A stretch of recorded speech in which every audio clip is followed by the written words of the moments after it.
I am joined by my dear friend, Dale Launer, newly vaccinated Dale. Before I even get to introducing Dale, I want to introduce myself. I'm Jennifer Grossman. I run the Atlas Society. We are the leading nonprofit introducing young people to the ideas of Ayn Rand in creative ways like animated videos and graphic novels. So for all of you joining us on Zoom, on Facebook, on YouTube, please tee up your questions for Dale. This is a wonderful opportunity. Of course, if you've been permanently banned from Facebook, Twitter, and Instagram, then email me and I'll send you a transcript. Anyway, Dale is a writer, a producer, a director who got his start in Hollywood when his screenplay for Ruthless People was optioned. Some of his other credits include Dirty Rotten Scoundrels, Blind Date, and perhaps most famously, My Cousin Vinny. Dale is also somewhat of a Renaissance man. He's an art collector. He's been, at least various times, a fellow Airbnb host. And he's famous for throwing some of the most intellectually eclectic parties in Los Angeles, bringing together writers, producers, and artists from across the political spectrum, a tradition we badly need in these divided times. Dale, welcome again. Thanks for joining us. Thank you. Thank you for having me. I want to hear about that very cool room that you're in. Tell us a little bit about your setup.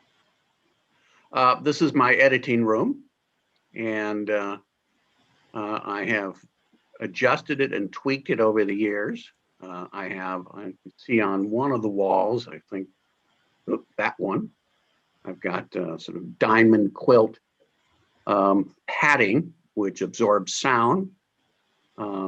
I've got these big IKEA lights, hanging lights.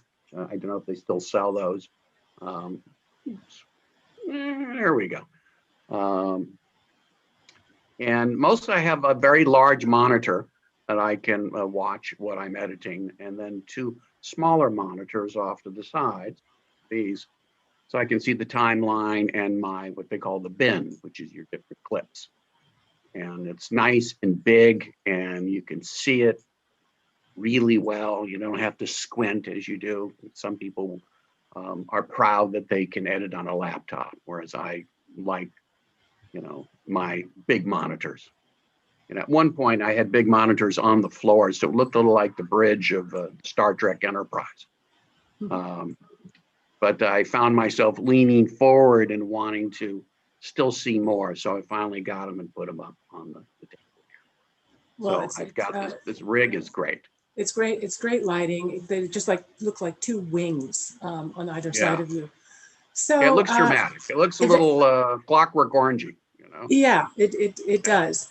So Dale, I know, of course, we've known each other for almost 20 years, but tell our audience a little bit about your start in the film business. Also, where you grew up. Did you always know that you wanted to be a screenwriter? What inspired you?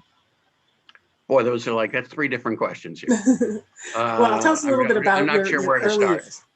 I was, I think my earliest ambition was to design and build race cars. So it's something I'm still interested in. And then somewhere along the way, I didn't want to be drafted, so I went to college largely to avoid being killed. And I was a business major briefly, then a religion major, and then I think either a philosophy or psychology major. Mostly I just switched my major so I could take the classes I wanted and create my own kind of liberal arts major. And then a friend had asked me, what did you do the night before? So I said, I went to a movie. And she said, boy, you go to a lot of movies, of which I felt a little guilty. And then I thought, if I was a film major, I could go to all the movies I want. And not only would I not feel guilty, it would be like studying, research, it would be homework. And that's kind of what prompted me to change it. And once I did, it really felt like a calling. It was something I was, once the floodgates were open, I was just a voracious reader and a voracious watcher of movies. So that was really fun. And then what really inspired me was Woody Allen's first movie, Take the Money and Run. And what inspired me about it is I didn't think it was that good. I didn't think it was that funny. And I thought I could do not just as good, I think I could do better. Turns out Woody Allen can do better too, and his movies did progress. But that was sort of a strange inspiration for me. So there's probably more to the story. What's the next question? And to talk a little bit, your first success as a screenwriter came with Ruthless People. Is that right? Yes. But was that the first screenplay you'd written? No, I had probably written almost 10 screenplays at that time. I still have a stack of them somewhere. And the last time I looked at the stack, and there was I think at least one screenplay I forgot I even wrote, right? Wow. It'd be fun to read it, but sometimes I some of those and looked at them and thought, not bad, It needs a little work, but not bad. What happened is I wrote a number of scripts, and then I decided to write a script that would sell. I was living in Venice. I was living in a fourplex, and one of my neighbors was a reader for MGM. And he would get scripts on weekend read, which means they would give him like 2 or 3 or 4 scripts to read over the weekend. And a reader does a certain kind of formalized book report. And I would go over to his house and I would pick up a script, and I could kind of tell from the first page if it was going to be good or not. I could definitely tell if it was going to be bad. If there was something awkward or clumsy in the first page, it's going to happen consistently. Then I would read some more pages, and I can't say that any of the scripts he ever had on weekend read ever hooked me in. Not enough to want to finish them. So then I decided, okay, I'm going to write a script that will be, and this was my formula, relentlessly entertaining. So when a reader picked it up, I would hook him on the first page. And I would try to continue keeping him hooked, that he was not going to get up and get popcorn, right? And certainly if you were watching at a theater, you wouldn't get up and get popcorn. So Ruthless People, the very first page, a character named Sam Stone says that he hates his wife and that he would like to murder her, or he's planning on murdering her. The second page, you realize he's planning on murdering her today and how he's going to do it. By the end of the third page, he leaves to go murder his wife. Page 4, minute 4. He's at home. He's got a bottle of chloroform. He's going to knock her out as soon as he finds her. He looks in every room of the house. He can't find her. Page 5, he's disappointed. Cannot find her. And his phone rings. And on the other line, someone says, Sam Stone, listen very carefully. We have kidnapped your wife. And in essence, they say, if you tell the police, we kill her. You tell the media, we kill her. If you deviate from our plans in any way whatsoever, we will kill her. Do you understand? And he says, perfectly. So that's the first 5 minutes. And I figure then I was trying to keep it going after that. It's hard to do, but it's a challenge. It's a challenge and it's fun, and it made a very, very entertaining read. As a result, to make a long story short, I ended up getting contacted by some producers who were looking for a project for a specific actress. Actually, it was Sylvia Christel, who was sort of a softcore porn actress in the series of movies called The Emmanuel. And they had a manager who took her on as a client, and they were looking for a breakthrough project for her that was really acting, right? So I had something that was, I would say, similar to Pretty Woman. It was a little bit of a Pygmalion story. And I ended up meeting with one of the producers and then gave him 2 writing samples, one of which was, I just called it an untitled kidnapping script.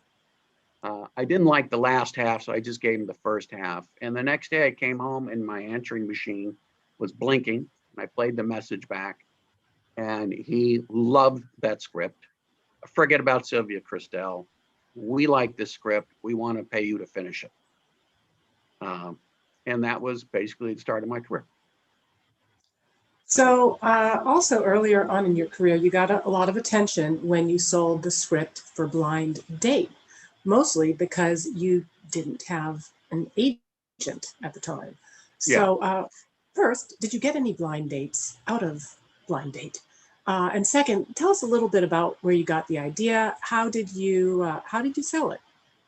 Okay, 2 questions there. One, yeah, I had one blind date, and I don't know if it was after the movie or while I was writing it. But what was funny is, I don't remember who the girl was, but I met her at Chez Elaine's in Venice, and there was a blackout. So the light was dim, which is kind of funny. So at a blind date, that was blind. And that was while I was writing it. And so I put in the script, he didn't know what she looked like. This is before the internet. In the internet, you know, you can find out what your blind date looks like. You know? But you couldn't then. And so in the movie, I had him go to pick her up at a hotel, and the lights were flickering. He knocks on the door. She says, "Come in." As he opens the door, the lights go out, and we can't see her. So that was sort of inspired by my blind date. But after that, it's probably a few blind dates. I don't know if I got it. The idea of Blind Date came from, there was, when I lived in Venice, there was a local girl who had a birthday party at a restaurant, and she had invited this woman named Nina, who was a very attractive but kind of wacky hairdresser. And Nina came to the restaurant with a date. She's kind of flirty, even though I knew her already. She wasn't really flirting with me, but she got into trouble in the restaurant, the point where the police were called. We had to sneak her out so she wouldn't get arrested. And I remember getting a ride home from her date. She was not in our car. And her date said, well, maybe, you know, knowing I was a screenwriter, aspiring screenwriter, and he says, well, maybe you could use this as a movie. And I go, yeah, like Blind Date. She's gorgeous. Just don't get her drunk. There's something along those lines, right? And then the next day I had a meeting over at 20th Century Fox. And I had had a lot of meetings back then. There was a lot of people who wanted to meet because Ruthless People's script had been circulated around town. And whereas it wasn't, it was circulated in its first circulation, it went to every studio, it was rejected by every studio. But then it got around by word of mouth because people actually enjoyed the script, which was very flattering, where people wanted to read the script, not because it was their job, but because it was an enjoyable script. And so I met a lot of people that way. And so one of the meetings I had was at Joe Wazan, who was a former president of Fox. And I gave him, it wasn't even a pitch. I said, here's an idea for a movie. She's gorgeous. She's got a great figure. Just don't get her drunk. Blind Date. And he didn't even laugh at that. He just said, do you want to do that? You want to make that movie? You want to do that? And I didn't realize how much heat I had on myself as a writer that a simple pitch like that could be set up. And I ended up hooking up with another producer. We then pitched it to 7 studios. 4 studios wanted to buy it and got into a bidding war. And because it got into a bidding war, the amount of money that was offered was a precedent in the sense that it was more money than any other unproduced writer. And which was pretty good because I didn't have an agent. And this got over to the LA Times, to an entertainment writer named David Friendly, who is now a producer. And Friendly interviewed me, and they took a picture of my new condo, which I bought, and or townhouse, and then then I got a lot of press on that, because I had set a precedent. I did it without an agent. So that was it was kind of a big deal at the time. And it was something agents both admired and resented. Had you previously tried to get an agent? Dale? No. No. Yeah, no. Yeah, because I was going to say that I would have been pretty unhappy if somebody had turned you down and then. Well, somebody did turn me down. I won't tell you his name. He's sort of a big deal. He's still an agent, and he. What happened with the script is, although it was rejected by every studio in town, then some people actually read it. People can make decisions, and which included an A-list director over at Columbia, and the president of the Geffen Company. The Geffen Company was the most prestigious place to make movies in Hollywood at the time. As David Geffen, didn't try to make every movie that came along, but only good movies. And he had a great track record. And so suddenly the script got into a bidding war between the two of them. I had already negotiated my deal, so the producers made out better. I'm not sure why I brought that up, but I brought it up for some reason. All right. Well, I want to, before anybody else that's on this webinar forgets, if you guys are joining us on Zoom or on Facebook or on YouTube, please ask your questions, type them into the chat, or just put them into the comment stream. We're going to try to get to them, as many of them as possible. So Dale, it sounds like you've had quite a few meetings with studio heads and producers and all manner of the various people that work in Hollywood. There's a perspective outside of Hollywood that progressive politics pervades the entertainment industry, and that this is a professional disadvantage for creatives who don't share that predominant progressive political viewpoint. Is that a thing? Is it a real phenomenon, or is it just kind of conservative paranoia? What's your perspective? It's funny because I remember sitting down once and looking at this is over 10 years ago, and looking at the movies that have been released that year, and what I considered to have either liberal themes or conservative themes, and it seemed about even. If they tend to be more open to what I would call conservative things. For instance, if you were to look at I Am Legend, which is Will Smith playing a guy who survived a zombie attack. The zombies are running the world. By the end of the movie, though, there's something in there which suggests the existence of God. So to me, I consider that more of a conservative thing.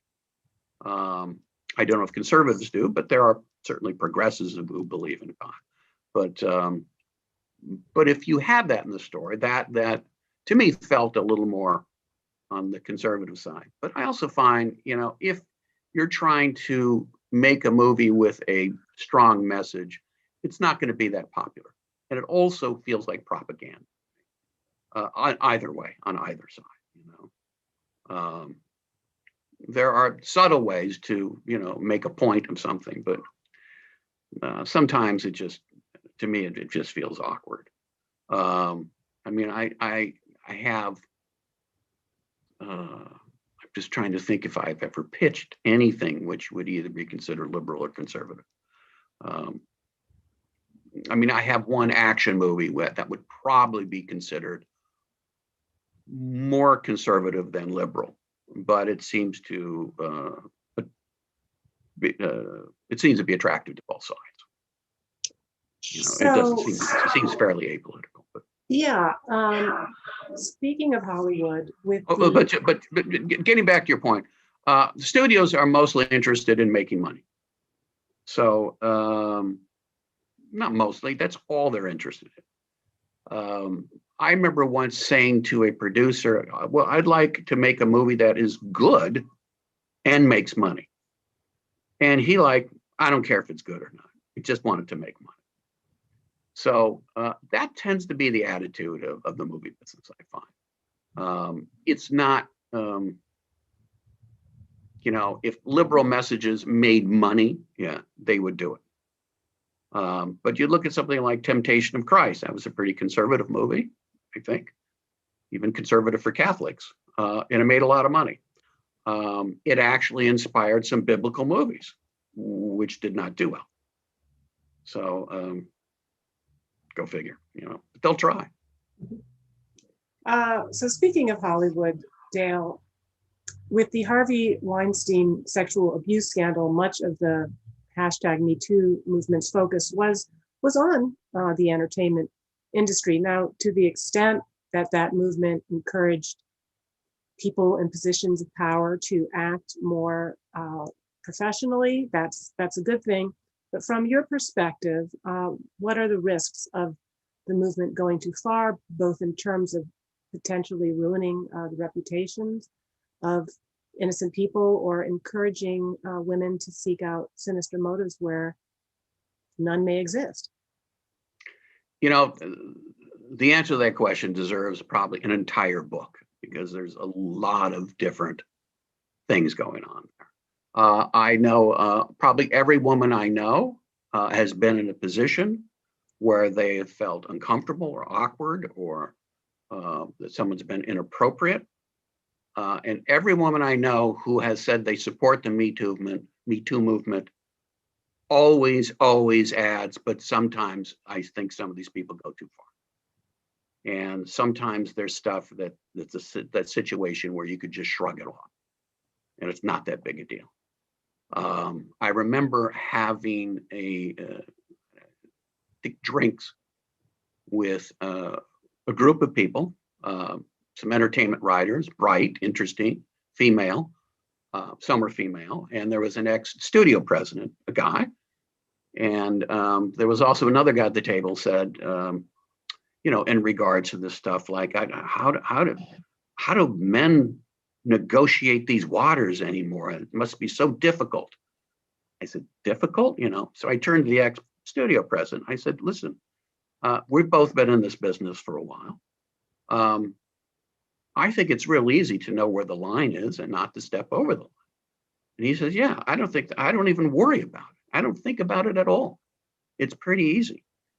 What is going on, though, I think, is there are some guys who are just genuinely nerdy guys who not only have no game, they have anti-game, you might say. And those are the guys who may actually try to do something inappropriate, right?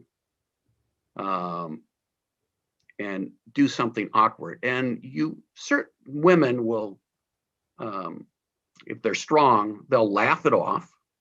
They'll laugh it off and tell him, you've gone too far. Here's what you do, and don't do it again. But in a way that will admonish him, where his ego is not hurt. She doesn't come off like a bitch. They're friends, and they're probably friends for life. And then there's other awkward situations where sometimes you meet somebody and you can sense that they're a little prickly, right? That they're maybe overly sensitive to something. Again, in which case you shy away from hiring them anyways. But it's not just because of that, but because it could turn into something else, right? It could be something where you tell them, you know, there's no advancement in this job. This is a temporary job. If you get a better job, take it, okay? Use it as a stepping stone. And then later, they may insist they get a raise, right? And they want a raise, they want more money, whether they justify it or not. But then something could get kind of weird and hinky, and you may not expect it. But generally, you can kind of tell who's coming in and who's going to be a little odd and who isn't. So, Dale, I of course don't want to have this interview without asking you about My Cousin Vinny. Okay. When did you come up with the idea for the screenplay? Were you happy with the movie? And who came up with the Ute line?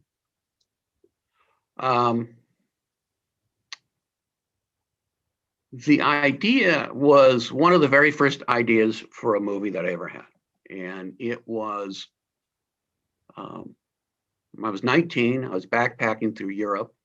I met a couple of older women who I traveled with from France to Italy, and I'm not sure if I went maybe up to Austria or something with them. Older women, they were 25, right? And one was a gym teacher. And when I got back to LA, I met her fiance, Fred Fenster. And Fred had gone to UCLA Law School, and he had just taken the bar. So I asked Fred, what happens if you don't pass? Fred was like Phi Beta Kappa. There's no way he wasn't going to pass, but still, I was just curious. And he says, well, if you don't pass, you take it again. And I said, what if you don't pass then? He says, you try it again. So I said, well, how many times can you take it? He says, as many times as you want. I said, well, what's the most someone has taken it, failed, and finally passed? He knew the answer to that, and it was 13 times. And I said, wouldn't it be funny if you're like, I don't know, driving through the deep South and you're arrested for a murder you didn't commit, and the only lawyer you can use is that guy. And then I became a film major soon after that.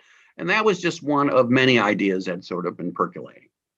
And at one point, I had a deal with 20th Century Fox, and I pitched them the story. There wasn't much more to it than that.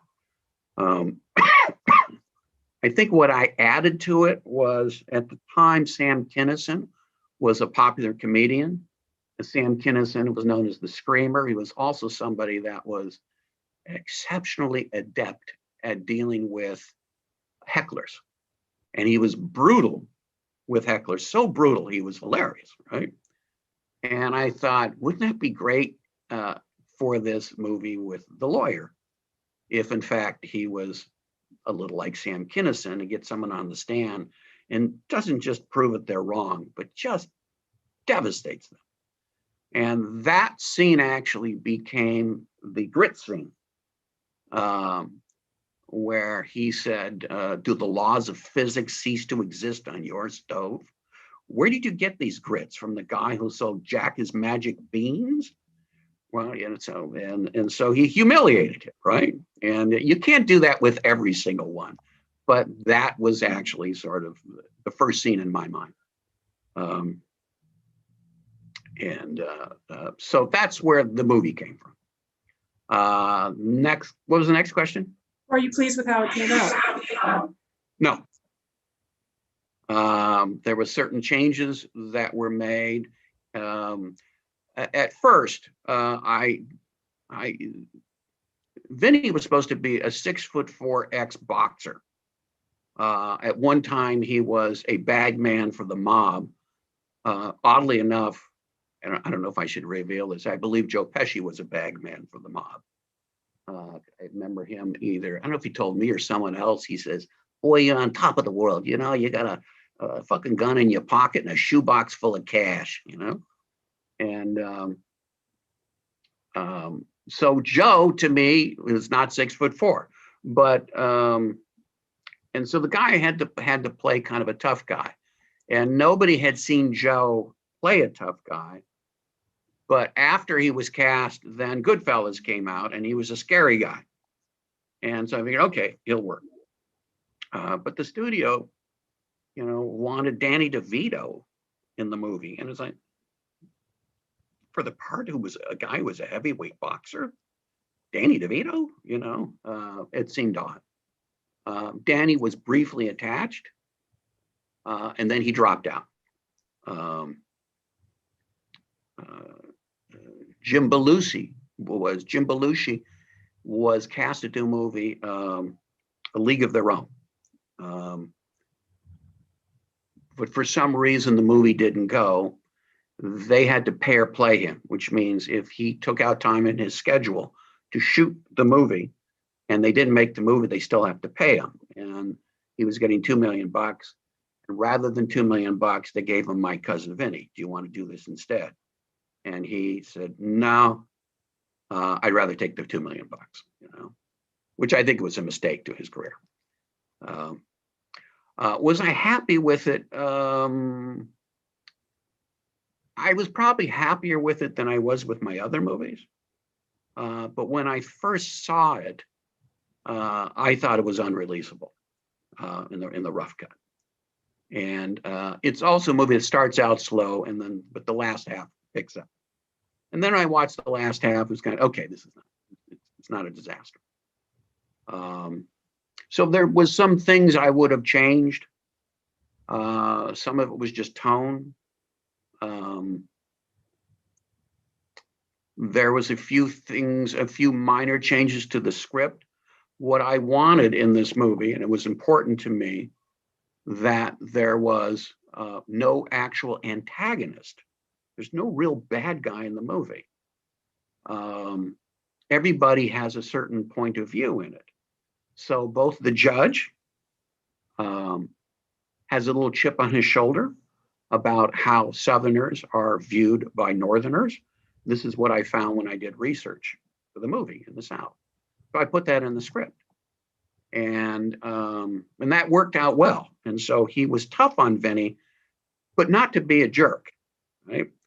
Except there was one scene which the director put in there where Vinny starts talking in language that it sounds like he's repeating something he read in a book.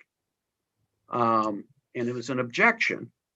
And then he had the judge say that was a lucid, well thought out argument, overruled. Why would he do that? That made the judge kind of a jerk. And there were some lawyers that would say that Vinny could go back. Had he lost the case, he could appeal it just on that alone. Some say maybe or maybe not. But that scene I wish was not in there because it makes the judge look like a jerk. I didn't want the judge to look like a jerk. I wanted the judge to have a specific point of view where he was going to be tough on. Okay. The prosecutor was supposed to be, it's not uncommon for prosecutors and defense attorneys to know each other and even be friends. So, I wanted to make the prosecutor not a bad guy. And so that, by and large, the movie's played out.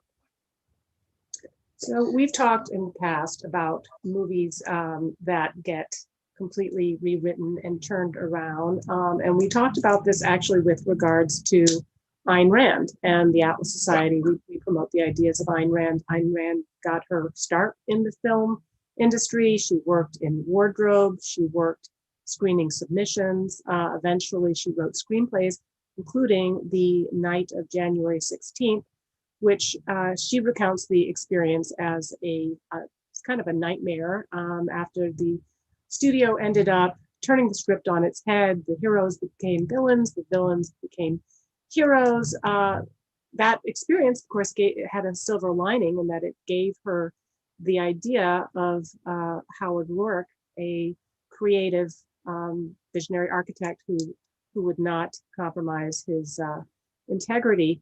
Was that experience of Ayn Rand at that time, how much of it was really a product of the times of the studio system, and how much of it actually is something that is a constant within the entertainment industry? Well, at the time, especially, they had each studio had a writer's building where writers would go to the studio and sit at typewriters and write. And it was not uncommon to put a lot of writers on one project. where you might have a book, give it to one writer, they do an adaptation, they go, I don't know. They give the book to another writer who writes another adaptation, and maybe they give them the screenplay and say, here's what we like, we don't like. And they kept switching writers. The amount of writers on a project, you really wouldn't know. It depends on what studio. It depends on how they can.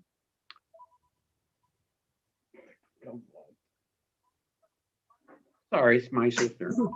Lori, can I call you back? I'm doing a podcast. Bye. Forgot I even had that phone. Okay, sorry. So the Writers Guild ended up coming up with a arbitration process to try to determine which writer should get credit or shouldn't get credit. And so they would actually give it to a group of writers to determine how many people can get credit. And then there was something called a writer's credit determination manual, which gave them guidelines as to who does and doesn't deserve credit on a particular movie. What you started to find is the fewer the writers, the better the project. Back then, the golden age of Hollywood, you'll find that most of the movies were not good. And I think largely because there's too many people involved, and it did not have a singular vision. And every movie was like that, almost every movie. And so the occasional few that got through that were good usually had one writer on them. So her experience was common. And there was a lot of people, a lot of writers, it was very frustrating. A lot of really good novelists came out to try their hand in Hollywood, and it's humiliating to write something and have it taken away and given to another writer. I've certainly had that experience, and it's very frustrating. So Roman DeCaesar from YouTube asks a question, which I think I'm going to answer. He says, why are you talking about entertainment when there is a need to discuss the application of Ayn's founding principles in today's current darkness? Because, Roman, that's what we're going to be talking about next week, and that's what we talked about last week. So we don't necessarily have to talk about objectivism in every single webinar that we have, particularly when we've got an opportunity to talk to an artist who is actually in the field, and he is going to share some of his thoughts on Ayn Rand. We also have another question here from Scott Schiff. Has Judd Apatow ever acknowledged being influenced by you, Dale? Your styles seem similar. He came later. No, not to my knowledge. Okay. But thank you. He's done some good work. Sure. Vicky has a question. She says she just came across a YouTube video where a lawyer reacts to law scenes in movies, and he was reacting to My Cousin Vinny, his favorite legal movie.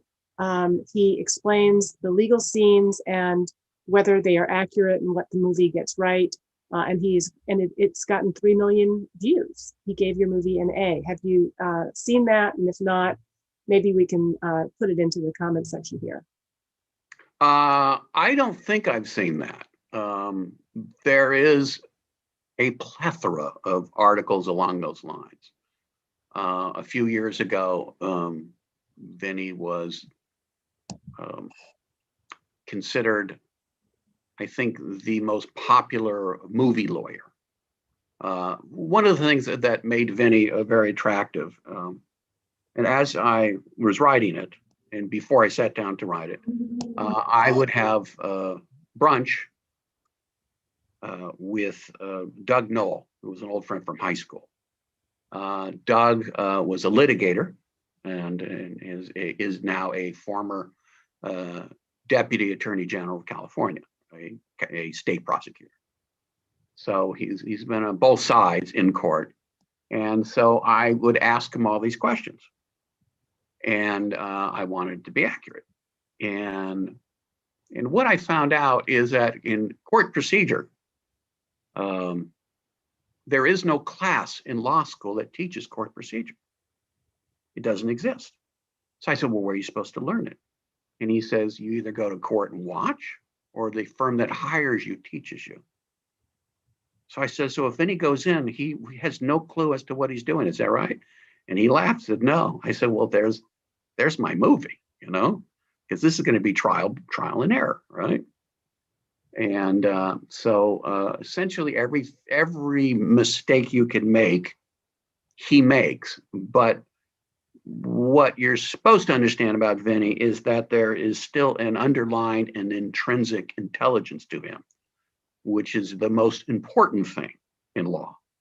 And so the other stuff is sort of minor stuff. So you can see in the movie, he kind of screws up left and right, but when it comes to the actual case itself, even though he's a guy who sounds like he's from the wrong side of the tracks, he gets it. And, and puts up a good fight, puts up a very good conventional fight.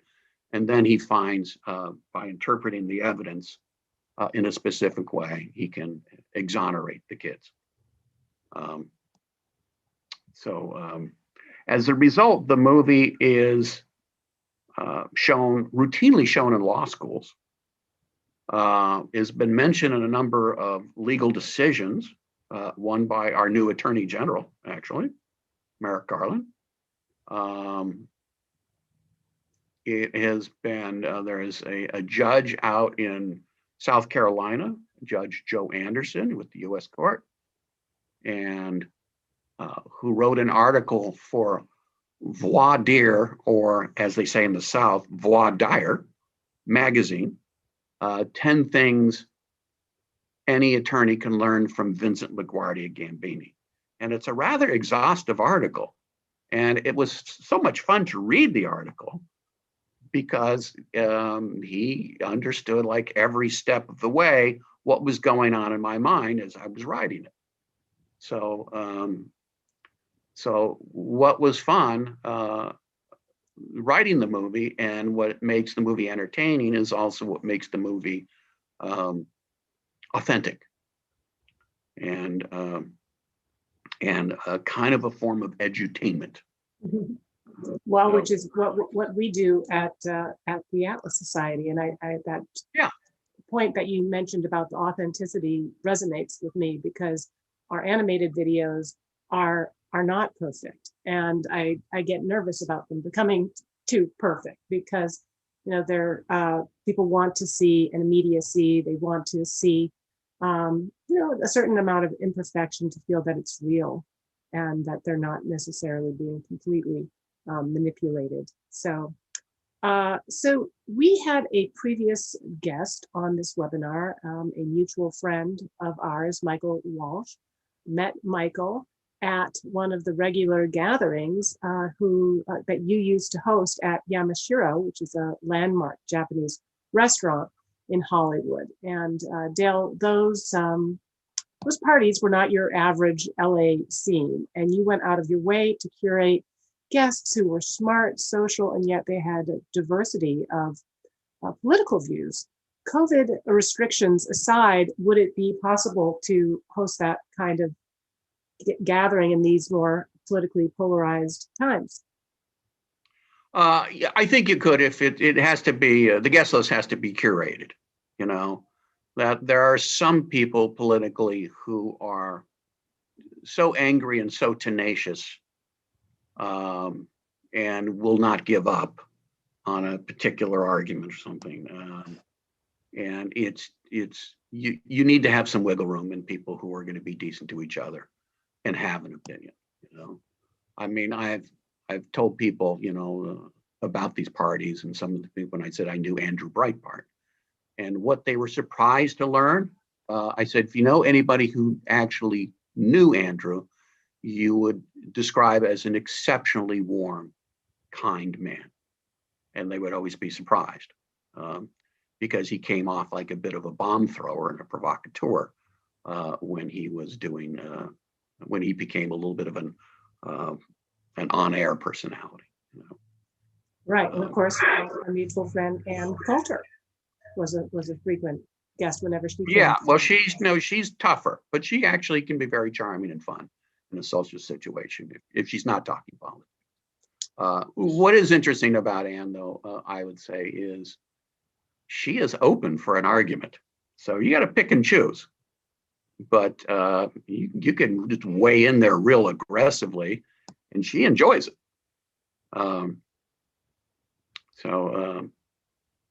Yeah, it's interesting that those parties actually were started by Scott Coffer, and then and that was the Yamashiro. Then he shut it down. Then I started doing them at my house. So, but it was fun having an eclectic group, and people never knew who they were going to meet. Mostly just try to invite interesting people. If I do like a formal dinner party, I try to keep a good mix in there. I remember one time Walter Kern and his wife Amanda Fortini came, and he just had the greatest time in his life. And he says, "This is the kind of dinner parties you see in like old movies, where there's a judge there, maybe the mayor, right? And he's getting drunk or something like that." So I say, I think that might have been the inspiration, like those old timey movies. They would have just a mix of people, and it was fun. So one of the other things you and I share in common, in addition, we love to host and we love to entertain, but we've also both been formal hosts on Airbnb. Are you still doing that? And what are some of the craziest, best, worst experiences you've had as a host? Best experiences, you meet people you actually become friends with. Yep. Hire, as in my case, I've hired. Oh, really? Okay. Yeah. Yeah. No, I've had people who have, sent me wine and champagne, and they just had a great experience. There was a woman who came out here to visit her son, and rather than live with the son, who was within walking distance, she rented out my place for a couple of weeks. Now the son and his wife just bought my place next door. Largely because they came over and they liked the street, and they liked the neighborhood, and then when the house went up for sale, they saw an opportunity to buy, so they did. My worst experience was really bad. I had this Frank Lloyd Wright Jr. house.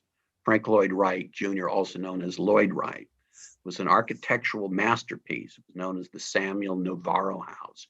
You can go online and see it. It's a beautiful house. And I thought this would be great to have on like a temporary rental. People who've got money and taste, you get to live, for, I don't know, a week in a magnificent house that's an architectural landmark. How much fun that would be. It turns out the amount of people who could afford it and the amount of people of those who could afford it and had taste, it was too small a market. The worst experience were some kids rented the place, apparently. I didn't meet them. My assistant at the time met them, thought that they were kind of young. There was not supposed to be any parties. They had a big party, and not just a party. To say they trashed the place would be an understatement. They stole a bunch of stuff, stole a couple subwoofers, they stole a laptop. They broke things you didn't have to break. There was graffiti on some of the artwork. Oh, God. Graffiti on some of the walls. Trash everywhere. Didn't even flush the toilets. I was like, come on, Jesus, gross. So it was a mess, and they stole some very nice towels, and I thought they stole all the bathrobes, but I found out that they were put someplace.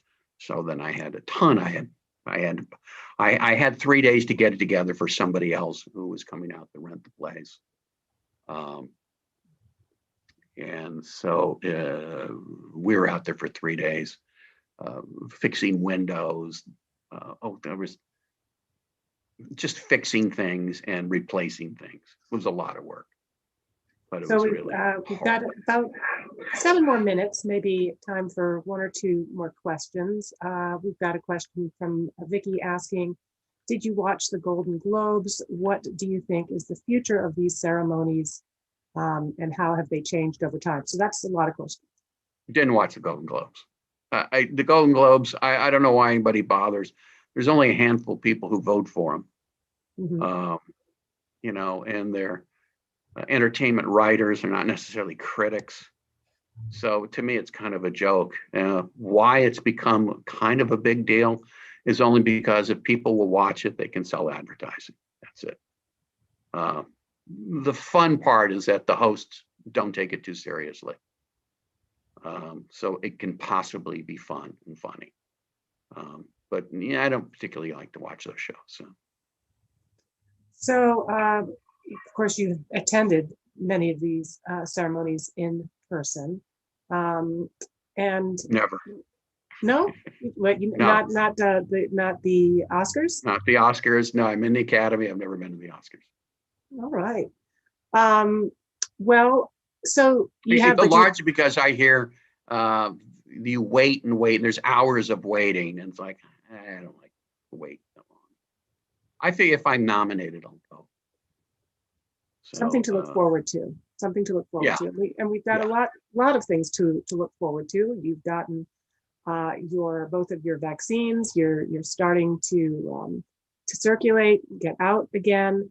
The lockdowns have been difficult for most of us, and for someone as social as you, I would think that they would have been particularly challenging. But did you find any silver linings, any creative projects that you took on this past I'm a writer. Year? I'm a writer, so social distancing comes easily, naturally. Yeah, I mean, I just work at home, and this is an opportunity to write some more scripts. So I started one script, which I really like, and it's really fun. I wish I could tell you, but I don't want the idea to get out there and stolen. I've been working on Ruthless People as a musical, though I started 15 years ago. We now have a certified Broadway director attached who wants to be involved in the development. So working on that. I had a friend who told me, you've got to turn My Cousin Vinny into a stage play. So I did have an idea long ago where for the stage play, we would see how Vinny and Lisa actually met. We could see how they fell in love. We could see what chemistry there was there. We can see that there was a falling out where she basically told him, I'm not going to be, this is not going to work. You don't have any future. You don't know what you want to do with yourself. You're 30 years old. And he fights a ticket. And this is actually in the movie. And he does it so well that the judge tells him, that was really well done. You should consider being a litigator. So then he goes back to Lisa and says, I'm going to be a lawyer. And she says, you're going to be a lawyer? What do you mean? Yeah, you got to go to law school. He says, yeah, I know. You're going to go to law school? He says, yeah. What law school? I don't know, but I'm going to go. And she says, I'm not getting back together with you because you say you're going to go to law school, And so he says, okay, I get into law school. Yeah. Are we back on? Well, I'm not going to marry you. I mean, you could drop out. So it's a negotiation, right? A little bit of an argument. But by the end of it, she says, you get through law school, you pass, you take the bar and you pass. And then you win your first case, And it's actually a very, very sweet moment where she realizes Vinny is a very, very disciplined guy. And she realizes she's going to have her cake and eat it too. because she has a lot of fun with Vinny. She didn't take him that seriously because he didn't know what he wanted to do with his life. Then she realized she's going to marry a lawyer. And then we cut to 10 years later, which I think is kind of that's going to be yeah. That's going to be a really fun project. So I'm looking forward to that. So I pretty much just finished that yesterday. It also, the first act works really well if I were to remake the movie too. So it's a fun setup. Good. So, well, maybe some of the things that you can't tell on this live webinar, you'll tell me when we next get together. Hopefully soon, because Yeah, there's a great one of the things that I wrote and adapted. Although I started before the pandemic, but I tweaked it up and turned it into a pilot TV show, which again I can't reveal to you privately, but it's a great romance story. So romantic story. All right, Dale. Well, thank you so much. I really appreciate you're doing something totally different. Speaking with the Atlas Society and giving us an opportunity to also do something different. We talk a lot about aesthetics. We talk about the philosophy of art, but we don't frequently enough get to talk to artists like yourself. So we really appreciate it. Thank you, Dale. Great, thank you. And thanks all of you who joined us on YouTube, on Facebook, and on Zoom. If you like these webinars, if you are enjoying the work of the Atlas Society, please consider supporting us with a tax-deductible donation. We look forward to seeing you next week. You are going to get your triple dose of objectivism. We're going to have Stephen Hicks, his fellow Atlas Society senior scholar, Richard Salzman, and of course our founder, David Kelly, on to talk about current events. So we'll see you then. Thanks, everybody. Bye.